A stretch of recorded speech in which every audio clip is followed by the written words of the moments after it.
నమస్తే మిత్రులారా, ఈరోజు మన కథ వచ్చేసి గుండు అనే ఒక చిన్న గొరిల్లా పెద్ద అడవిలో తన అమ్మతో కలిసి సంతోషంగా జీవిస్తూ ఉంటాడు. గుండు చాలా ఆటపాటలతో ఉండేవాడు. ప్రతి విషయానికి నవ్వుతూ ఉంటాడు. కాని అడవిలోని ఇతర గొరిల్లాలు అతన్ని సీరియస్గా తీసుకోరు. ఒకరోజు అడవిలో ఒక పెద్ద చెట్టు విరిగి కూలిపోతుంది.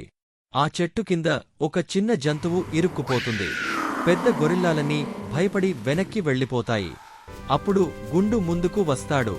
తన చిన్న చేతులతో తన మొత్తం బలం పెట్టి ఆ చెట్టును తోసేందుకు ప్రయత్నిస్తాడు. చెట్టు కాస్తగా కదులుతుంది. ఆ చిన్న జంతువు బయటకు వస్తుంది. అడవంతా నిశ్శబ్దంగా మారిపోతుంది. తరువాత అందరూ గొరిల్లాలు గుండు వైపు చూసి చప్పట్లు కొడతారు. గుండు నవ్వుతూ తన అమ్మ వైపు చూస్తాడు. ఆ రోజు నుంచి గుండు అడవిలో రాజు కాదు, కాని పెద్ద మనసున్న వీరుడుగా మారిపోతాడు. ఇలాంటి మారని మంచి కథల కోసం మన ఛానల్ని సబ్స్క్రైబ్ చేయండి. వీడియోకి లైక్ కొట్టండి.